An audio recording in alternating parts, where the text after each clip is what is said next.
Hey, c'est Sparks. Aujourd'hui, on va parler d'une énorme arnaque de la 7ème génération des consoles de jeux vidéo. Et on va s'intéresser à une des entreprises japonaises les plus connues dans ce domaine, Nintendo. Chez Nintendo, la 7ème génération était composée de deux consoles, la DS et la Wii.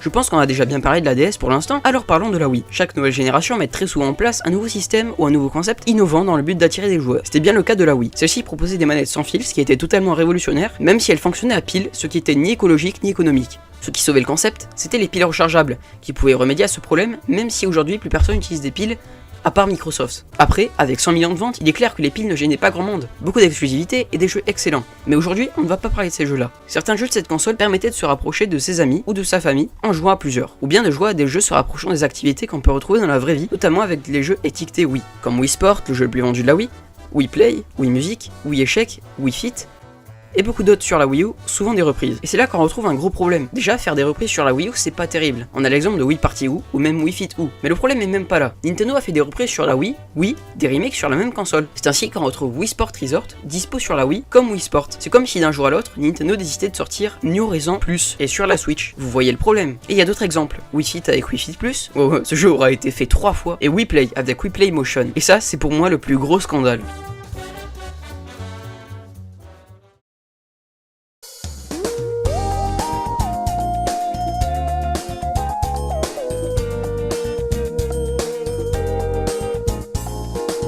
Bon, déjà ce truc était fourni avec une manette, ce qui laisse penser qu'il fallait compenser la valeur du jeu. Même chose pour Wii Play, et parfois même chose pour Wii Party, même si celui-ci est clairement un bon jeu. Après, Wii Play apparaît vraiment comme une sorte de DLC de Wii Party, étant donné que le principe c'est exactement le même. Et là vous allez me dire, mais du coup c'est abusé parce que Wii Play Motion ce serait un DLC d'un DLC. À ça je réponds oui et non. Je m'explique. Oui, le principe est le même, des petits jeux et activités souvent à plusieurs, et une absence d'originalité flagrante par rapport à son prédécesseur. Le truc c'est qu'on peut créer une sous-catégorie au non. Un oui et un non dans le non. En fait le non c'est parce que le jeu fonctionnait avec un accessoire, le Wii Motion Plus, qui permettait de mieux canaliser les mouvements de la personne et donc de la manette. C'est un produit à acheter en plus, donc je dis non. Et si on va encore plus profondément dans le raisonnement, on retrouve un oui dans le non. Car c'est pas une si mauvaise idée. Cela permettait de jouer à certains jeux sympas et vraiment amusants, comme le jeu des formes, la glace géante ou le lancer de galets. Et le nom du nom, c'est que ça pousse quand même à la consommation. J'aimerais rappeler que Wii Play proposait 9 jeux et Motion proposait 12 jeux. Une différence presque inexistante et plutôt consternante. La seule raison pour laquelle le jeu a fait parler de lui, c'est pour son prix, 60€ avec une manette, sachant qu'une manette seule coûtait 50€. Pour moi, c'est le pire des cas, mais il y a aussi Wii Fit